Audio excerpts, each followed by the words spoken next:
Hello, I'm Whalley, welcome to Lenscraft. Recently, I've noticed an increase in the number of people experiencing problems when creating masks in Photoshop. I started to notice it when I recently launched a new luminosity masking course. I had a few people contact me to say their masks didn't look like mine and appeared to be the opposite. Initially I thought they were missing one of the steps, but they weren't. Now, the number of people with this problem is increasing, and it's not confined to luminosity masks, it's every mask they create. Let me show you an example of what's happening with this image. I've recorded an action to create 3 luminosity masks and saved them as channels in the image. When I run the action, you can see the new channels created as lights 1, 2 and 3. Notice how the channels or masks become progressively darker.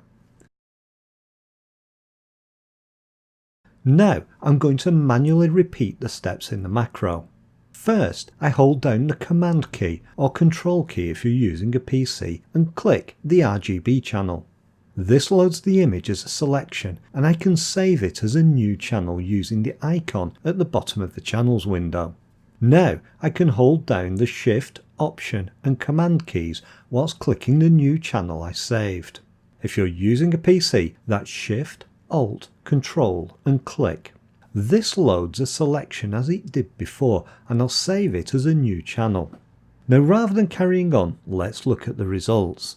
The Alpha 1 channel we created should be the same as the Lights 1 created by the macro, but when you look at it, it's the inverse.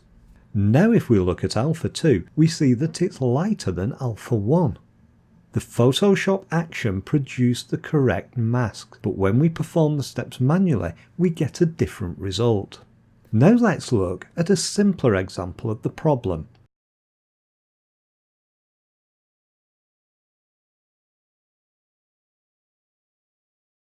This time I'll select the blue channel in the image and I'll load it as a selection using this icon.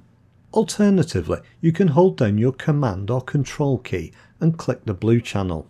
I'll save the selection as a new channel. The new channel should be the same as the blue channel, but it's actually the inverse even though I haven't made any changes.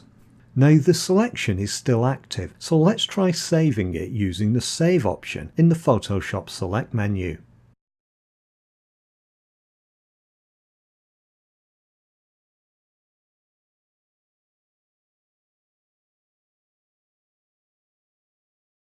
This time the new channel is correct, so if you're thinking that I'd somehow inverted the selection, I hadn't. The same selection produces different results depending on how you choose to save it. In a moment I'll show you how to fix this, but if you know anyone who may be struggling with this problem, please pass on this video because it might really help them. To fix the problem is really simple, just double click the Quick Mask Mode icon at the bottom of the Tools palette. You should then see the Quick Mask Options dialog displayed. In the dialog, you should find that the Select Areas option is selected rather than the masked areas.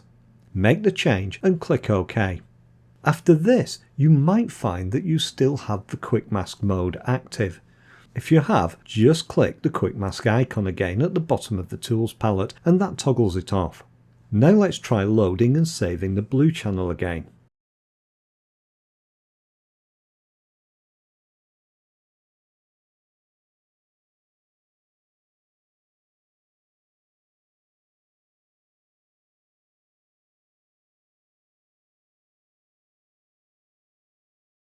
This time it worked correctly. I'm not sure why this seems to be affecting more and more people, but it can be hugely frustrating. I'm sure that it's causing lots of people to give up on masking techniques far too quickly. If you know anyone who could be affected, please be sure to share the video. I'm Whalley, you've been watching Lenscraft. I'll see you soon for another video.